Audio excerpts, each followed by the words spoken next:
सारा, तुम वापस अपने माँ बाप के घर चली जाओ। अब मेरे पास सिवाय आंसुओं के कुछ नहीं बचा। मैं लौट रहा हूं अपनी उसी दुनिया में, एक टूटी फूटी झोपड़ी में जो तुम्हारे काबिल नहीं। वह घर घर नहीं है। जाओ, चली जाओ। लेकिन सारा रुकी। उसकी आंखें भीगी थीं पर लबों पर मुस्कान थी। वह धीमे से बोली, हारून, आप मुझे जहां रखेंगे मैं वहीं रहूंगी। अगर वह घर नहीं है तो हम मिलकर उसे घर बना लेंगे, लेकिन मैं सिर्फ और सिर्फ आपके साथ रहना चाहती हूं। हारून ने घर की आखिरी बार और देखा और बोला, तुमने अभी वो झोपड़ी नहीं देखी। मुझे पता है तुम वहां नहीं रह सकोगी। सारा ने उस घर से बाहर कदम रखते हुए कहा, आप आजमा कर देख लीजिए हारून, मैं इस आजमाइश में जरूर खरी उतरूंगी। बाहर बारिश हो रही थी, तेज नहीं लेकिन भीग जाने जितनी। बारिश की बूंदों में हारून और सारा की आंखों के आंसू भीग गए और छुप भी गए। दोनों ने अपना सामान तांगे में रखा और चल पड़े उस समुंदर किनारे की वीरान बस्ती की ओर, जहां एक टूटा हुआ लकड़ी का दरवाजा बार बार हवा में टकराकर अपनी मौजूदगी दर्ज करवा रहा था। वहीं पर आकर तांगा रुका।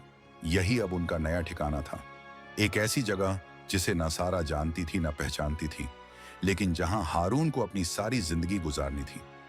ये वही जगह थी जहां कभी हारून की पहली बीवी सबा उसे उसके बुरे वक्त में छोड़कर चली गई थी। ये वही घर था, वही कश्ती थी और वही समुंदर। घर में दाखिल होते ही सारा ने चौंक कर कहा, यहां किसी की पुरानी कश्ती पड़ी है हारून। लगता है पहले यहां कोई मछेरा रहा करता था। हारून ने खुद को अनजान बनाते हुए जवाब दिया, मछेरों की बस्ती है, हो सकता है कोई रहा हो, मैं तो पहली बार यहां आया हूं। सारा को क्या पता था कि यही वो जगह थी जहां हारून कभी रहा करता था, कि वही मछुआरा, वही दरवाजा, वही कश्ती सब उसी की थी और अब उसकी सारी जिंदगी भी वहीं मछलियों के सहारे कटने वाली थी। सारा ने घर को अंदर से देखा और दिल ही दिल में रो पड़ी, लेकिन हारून के सामने उसने अपने आंसुओं को जुबां तक नहीं आने दिया। वह ऐसे घरों में रहने की कभी आदी नहीं रही थी। वह बड़े बड़े घरों में पली थी, लेकिन अब हारून की मोहब्बत और किस्मत की करवट उसे यहां तक ले आई थी। हारून, जिसने इसी घर में अपना बचपन जिया था, अब उसका भी यहां मन नहीं लग रहा था। दोनों अलग अलग कोनों में बैठे अपनी अपनी सोच में गुम थे, चुप, भीगे मगर साथ। सारा बैठी खामोशी से सोच रही थी, काश हारून ने मेरी बात मानी होती। अगर वह आमिर पर भरोसा न करता, अगर उसने वो पैसे न दिए होते, तो शायद आज उनकी जिंदगी इतनी मुश्किल में ना होती। आज भी वे किसी अच्छे घर में सुकून से रह रहे होते। सारा के दिल में यह टीस घर करती जा रही थी। उधर हारून दूसरी ही दुनिया में खोया था। उसके दिल में अब भी एक उम्मीद की किरण थी।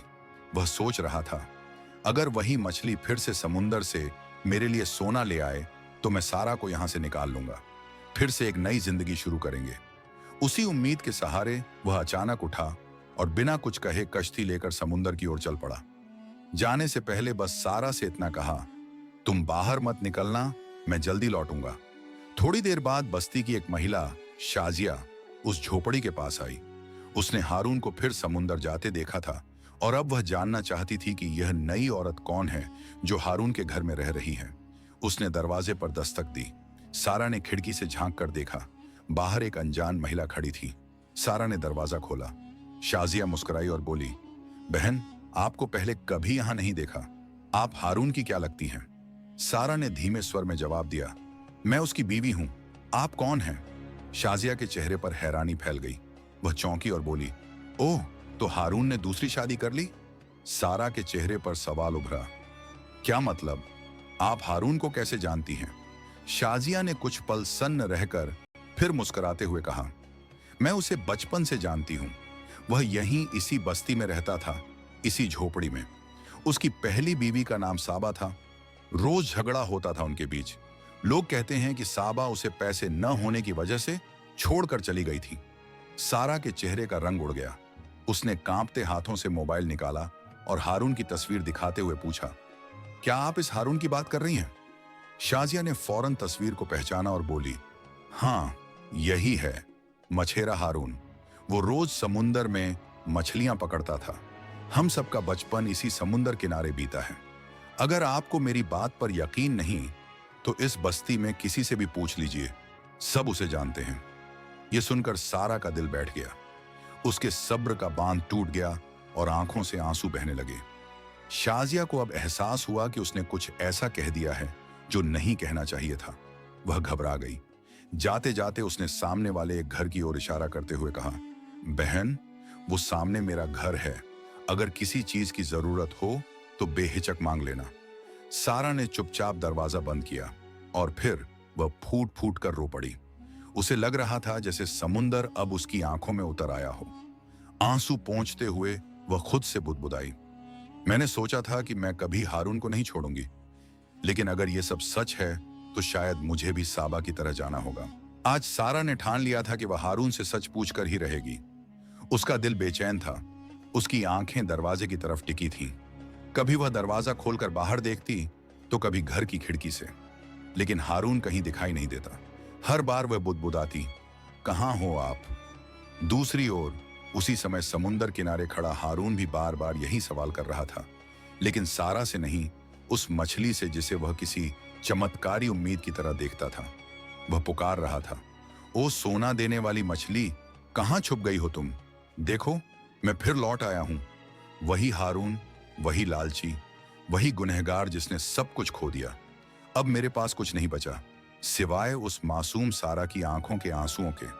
मैं फिर सोना मांगने आया हूं, अपने लिए नहीं, सारा के लिए, उसकी खुशियों के लिए। एक बार, बस एक आखिरी बार मुझे सोना दे दो, खुदा का वास्ता है। लेकिन मछली नहीं आई। हारून की आवाज समुंदर में खोती रही, उम्मीद टूटती रही। अंततः मायूस होकर वह चीख पड़ा, तेरी वजह से सबा ने मुझे छोड़ दिया था।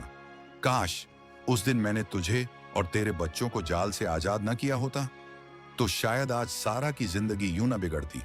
ठीक है, मत आओ, मत दो मुझे सोना, जा रहा हूं मैं।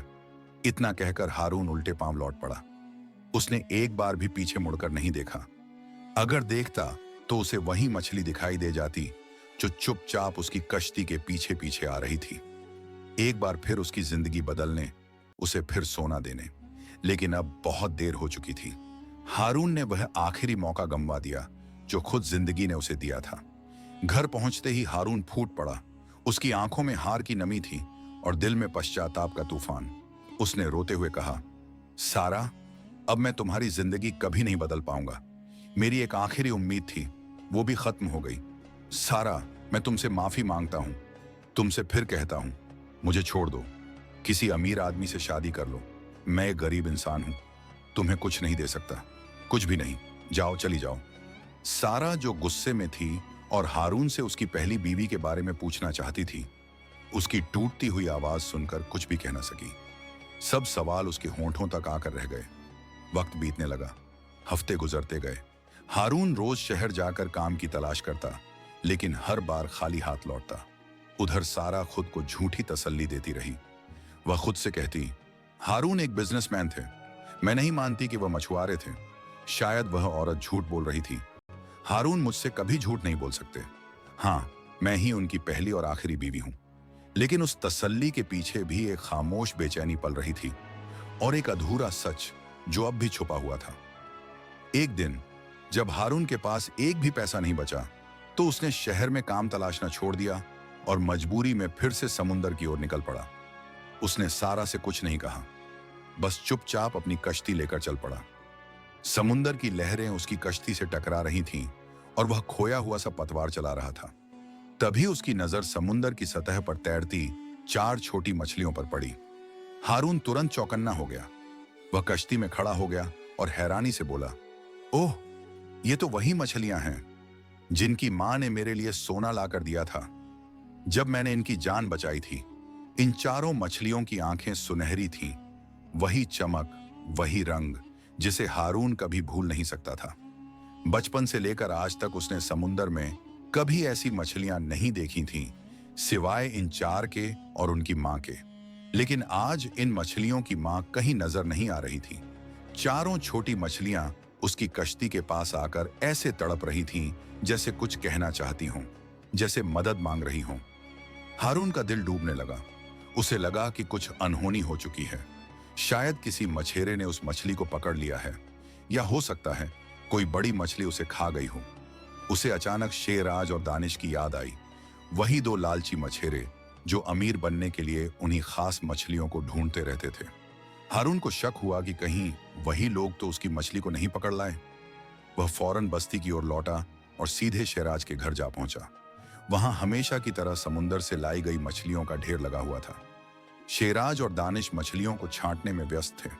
तभी हारून की नजर मछलियों के ढेर में एक मछली पर पड़ी, वही सुनहरी आंखों वाली मछली। हारून का दिल बैठ गया, उसकी आंखें भर आईं। ये वही मछली थी जिसने एक बार उसकी जिंदगी बदली थी, और अब वही मछली मरी हुई पड़ी थी। उसकी सारी उम्मीदें चकनाचूर हो गईं। शेराज की नजर जैसे ही हारून पर पड़ी, वह ताना मारते हुए बोला, क्या देख रहा है? पहले कभी मछली नहीं देखी?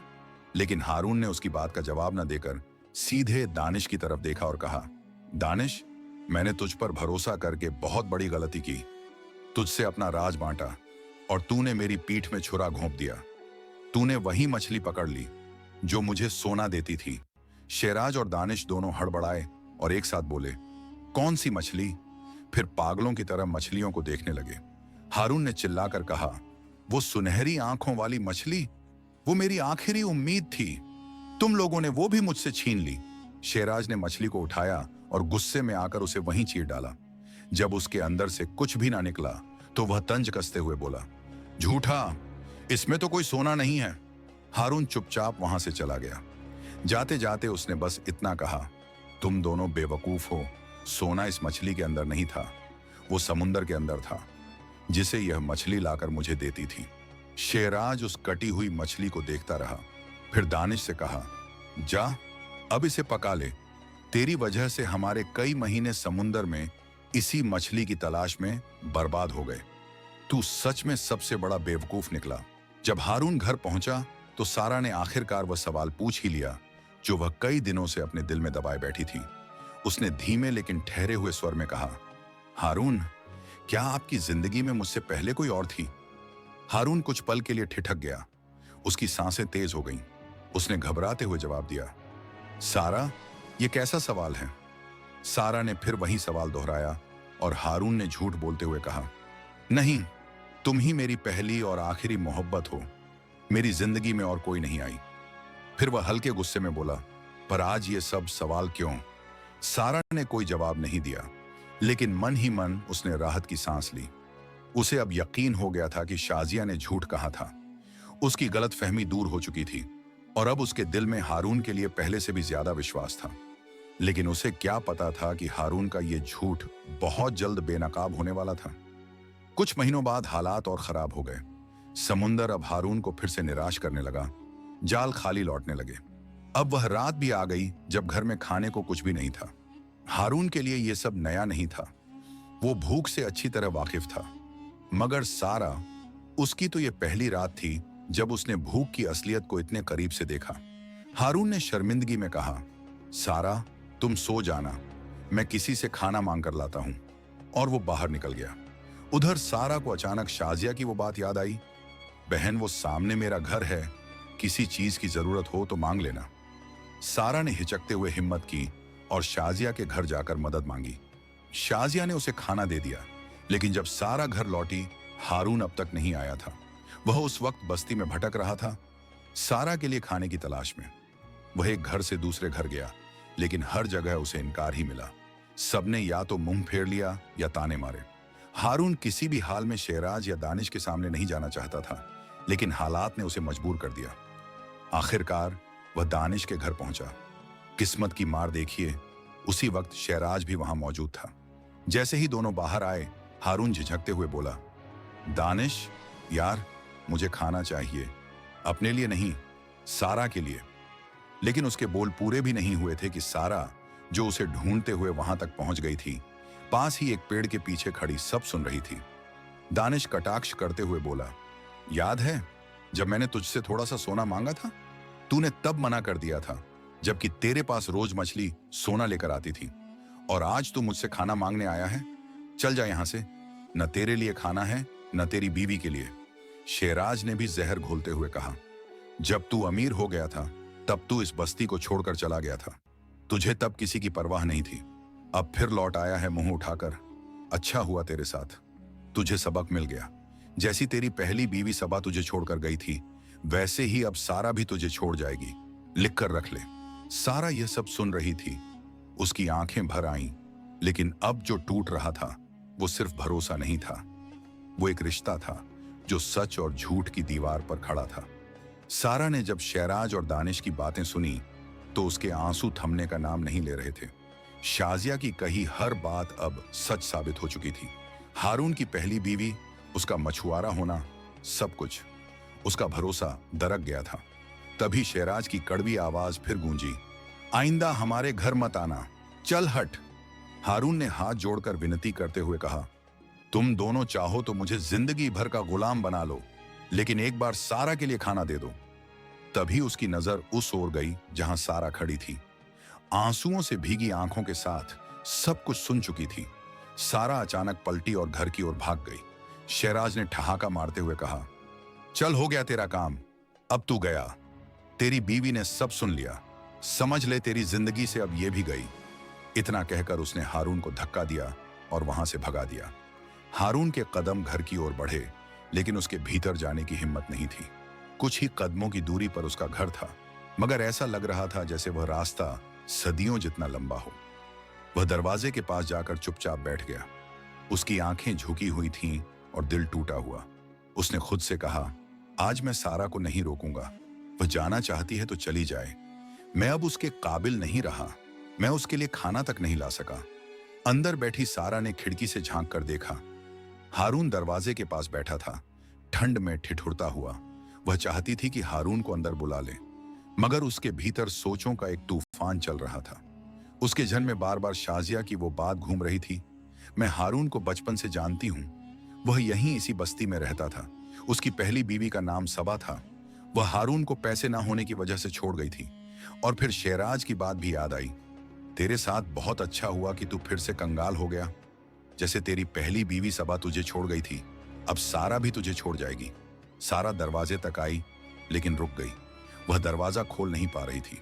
दिल और दिमाग की लड़ाई चल रही थी। तभी उसे याद आया हारून का वो वाक्य जो उसने दानिश से कहा था, तुम दोनों चाहो तो मुझे जिंदगी भर का गुलाम बना लो, लेकिन एक बार मुझे सारा के लिए खाना दे दो।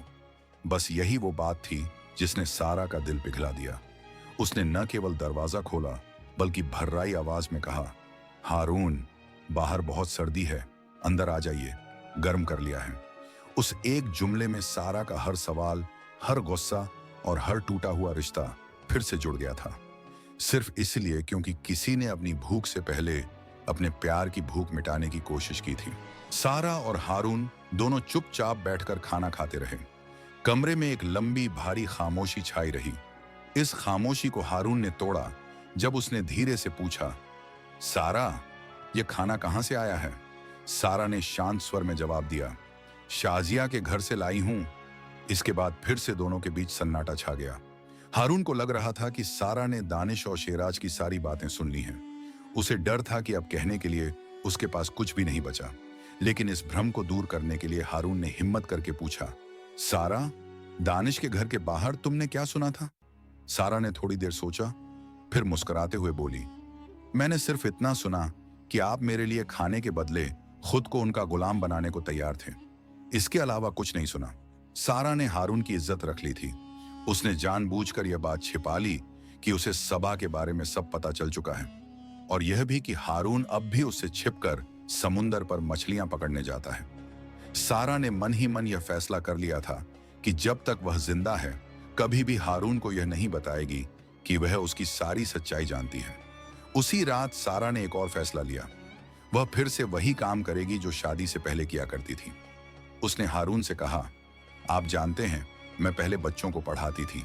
मैं फिर से काम करना चाहती हूँ। इससे घर के हालात भी सुधरेंगे और मैं खुद भी व्यस्त रहूंगी। हारून, अगर आपको मुझ पर एतबार है तो मुझे इजाजत दें। हारून की आंखों में मोहब्बत तैर गई। उसने मुस्कुराते हुए कहा, मुझे तुम पर खुद से भी ज्यादा एतबार है सारा।